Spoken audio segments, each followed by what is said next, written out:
जी। अ, आपने तीसरे विश्व युद्ध के भी संकेत दिए। आपने बोला कि जो तीसरा विश्व युद्ध है वो शुरू हो चुका है। तो आखिर इस बारे में मैं थोड़ा जानना चाहूंगी कि जो अभी हम रूस और यूक्रेन का भी युद्ध देख सकते हैं, जो पिछले 2 साल से ज्यादा से चल रहा है। अभी ईरान, इसराइल, अमेरिका ये भी युद्ध में फंसे हुए हैं। इनके भी कोई रुकने के संकेत नहीं मिल रहे हैं। तो क्या आपने जो ये युद्ध हो रहे हैं, क्या इन्हीं को आगे जाके तीसरे विश्व युद्ध की श्रेणी दी है, या फिर कुछ और जो विषय वस्तु को आपने जो संकेत किया था तीसरे विश्व युद्ध के संकेत में? भविष्य मालिका में लिखा है, होइब महासमर देश देश मध्य अति प्रबल पृथ्वी हेव नार खार। इसके अर्थ है देश देश के बीच में पहले युद्ध शुरू होगा, उसका बाद वो युद्ध एक पूर्ण विश्व युद्ध के रूप को जाएगा। ये भविष्य मालिका में लिखा है। वही वो महासमर देश देश मध्य अति प्रबल, यानी देश देश के बीच में पहले वार होगा। तो पहले हम विचार करते हैं यूक्रेन के जो वार होता है उसमें वारसमेंट के जो लीडर है रसिया है, नाटो के जो लीडर है वो अमेरिका है। तो नाटो और वारस के बीच में अगर वार हो रहा है, उसको विश्व युद्ध हमने पहले एक पहला विश्व युद्ध और दूसरा विश्व युद्ध को हमने वर्ल्ड वार को देखे, वारस और नाटो के बीच में वार हुआ था, अभी भी हो रहा है। दूसरा, ईरान के साथ पहले अमेरिका का युद्ध हुआ, इजराइल का युद्ध हुआ, 7 मुस्लिम कंट्री के साथ ईरान का युद्ध हुआ। अब नया युद्ध फ्रंट खुल रहा है। तो ईरान इराक युद्ध में प्रत्यक्ष परोक्ष में विश्व में सभी देश इन्वॉल्व है। तो इसको विश्व युद्ध नहीं कहेंगे और क्या कहेंगे?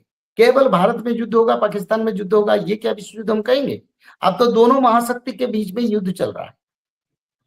तो महाशक्ति के बीच में युद्ध चल रहा है तो उनका जो फॉलोइंग कंट्री है वो कंट्री भी उनके साथ है। तो विश्व युद्ध शुरू हो चुका है। एक पूर्ण विश्व युद्ध होगा जब भारत, पाकिस्तान, चाइना के बीच में वार होगा। तो युद्ध चल रहा है। जो भविष्य मालिका भविष्य में मालिका लिखा के जी, जो भविष्य मालिका में आपने कहा कि जो तुर्की है, जो पाकिस्तान के बारे में भी आपने जो बात कही थी, जो अभी भी एक सैन्य समझौता हुआ है पाकिस्तान, तुर्की और सऊदी अरब में, जिसको हम मक्का में जो समझौता हुआ है, उसे मक्का समझौता भी कहा जा रहा है। तो आखिर पूरे वैश्विक पटल की बात करें तो आखिर जो ये मक्का समझौता है, इसका क्या असर होने वाला है जो वैश्विक राजनीति है उस पर? देखो, ये मक्का और मदीना मुस्लिम धर्म के सर्वश्रेष्ठ पवित्र स्थान है। तो ये मक्का में क्यों समझौता हुआ, इसका प्रश्न मैं करता हूँ। क्योंकि ये जो वार है ये मक्का में क्यों हुआ? ये युद्ध मक्का में क्यों समझौता हुआ? मक्का तो पवित्र धर्म क्षेत्र है। क्योंकि आगे जो सऊदी अरब में भयंकर युद्ध ये मक्का मदीना तक आएगा, और ये उनका जो एग्रीमेंट है ये धर्म क्षेत्र को रक्षा करने के लिए एग्रीमेंट है। और साथ ही साथ तीनों देश पहले मिले, फिर बाद में 13 कंट्री मिलेंगे, फिर 57 कंट्री भी मिलेंगे। सब एक यूनिफिकेशन होगा, धर्म के लिए यूनिफिकेशन होगा, और वो फिर बाद में एक विश्व युद्ध के बड़े हिस्सा में बंटवारा होके फिर सम्मिश्रण होगा अमेरिका के साथ। ऐसे होने वाला है।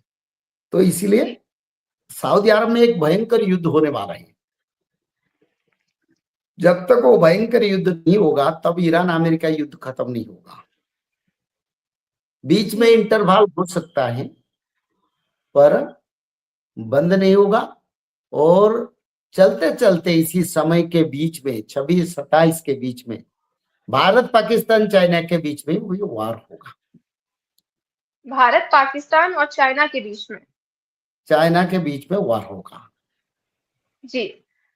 तो आखिर ये बहुत बड़ा विश्व युद्ध की संकेत दे रहा है, क्योंकि आपने बोला कि विश्व युद्ध तो स्टार्ट हो ही चुका है तीसरा, लेकिन आगे जाके ये वॉर और भी खतरनाक रूप लेने वाला है।